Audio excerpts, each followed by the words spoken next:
Students, आज हम पढ़ रहे हैं अपना हिंदी व्याकरण का क्लास 8 का लेसन नंबर 24 जिसका नाम है अपठित गद्यांश।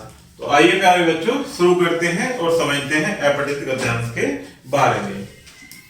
जिस गद्यांश को अपनी पाठ्य पुस्तक में पढ़ाया नहीं गया हो उसे ही हम क्या कहते हैं प्यारे बच्चों? अपठित गद्यांश। अर्थात जो हमने न पढ़ा हो वही क्या कहलाता है? अपठित गद्यांश। इसमें गद्यांश पर आधारित कुछ प्रश्न पूछे जाते हैं। इसके निरंतर अभ्यास से विद्यार्थियों की अर्थ ग्रहण करने की क्षमता का विकास होता है। अर्थात हमें एक गद्यांश दिया गया होता है जो हम पहले कभी हमने नहीं पढ़ा है और उसी गद्यांश में से हमें पढ़कर जो पूछे गए प्रश्न हैं उनके उत्तर देने होते हैं। तो गद्यांश को हल करने से पहले प्यारे बच्चों कुछ बातें होती हैं जिनका हमें ध्यान रखना चाहिए, जैसे कि प्रश्नों को उत्तर लिखने से पहले गद्यांश को ध्यानपूर्वक 2-3 बार पढ़ लेना चाहिए।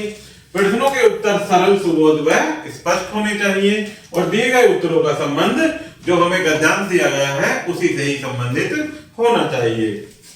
तो आगे कुछ गद्यांश दिए गए हैं प्यारे बच्चों, इनको पढ़ते हैं और आप इनसे पूछे गए प्रश्नों के उत्तरों को समझकर देंगे। तो पहला गद्यांश है कि बहुत से लोगों से मित्रता करना ठीक नहीं है। बहुत से लोगों से मित्रता करना ठीक नहीं है क्योंकि सच्ची और आदर्श मैत्री 1-2 से ही संभव है। यह भी ध्यान रखना चाहिए कि किसी को भी अपने प्रेम और विश्वास में लेने से पहले खूब जांच परख लेना चाहिए और फिर धीरे धीरे निरंतर अपने प्रेम को प्रगाढ़ता प्रदान करते रहना चाहिए। प्रसिद्ध विद्वान ड्यूमास का पक्की मित्रता का मंत्र बताते हुए कहना है कि मनुष्य जो स्वयं करे उसे भूल जाए और उसका मित्र उसे सदैव याद रखे। मित्रता का यही आधार है। मिलने पर मित्र का आदर करना, ठीक पीठ पीछे उसकी प्रशंसा करना तथा आवश्यकता के समय उसकी सहायता करना ही मित्रता को स्थायी करने का मंत्र है। तो प्यारे बच्चों, इसमें कुछ प्रश्न दिए गए हैं गद्यांश के आधार पर, उनके उत्तर आप यहाँ प्रश्न उत्तर दोनों दिए गए हैं, इनको आप खुद से पढ़ेंगे और समझेंगे। इसी प्रकार से नेक्स्ट गद्यांश दिया गया है, इसको पढ़ते हैं कि सामाजिक समानता से अभिप्राय यह है कि सामाजिक क्षेत्र में जाति, धर्म, पैसे आदि के आधार पर पक्षपात न किया जाए, सब लोगों को एक समान समझा जाए, सबको एक जैसी सुविधा दी जाए। हमारे देश में सामाजिक समानता का अभाव है। जाति प्रथा के कारण करोड़ों व्यक्ति अछूत के रूप में बहिष्कृत हैं। उन्हें सामाजिक अधिकारों से वंचित कर दिया गया है। इस प्रकार की असमानता को दूर करना होना आवश्यक है। नागरिक समानता का अर्थ है कि राज्य में नागरिकों को समान अधिकार प्राप्त हो, गरीब अमीर तथा ऊंच नीच का कोई भेदभाव न किया जाए, कोई भी अपराधी दंड से न बच सके।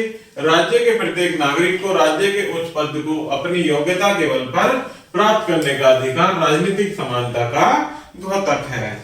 इसमें भी प्यारे बच्चों प्रश्न और उत्तर दिए गए हैं, इनको आप खुद से पढ़ेंगे और समझेंगे।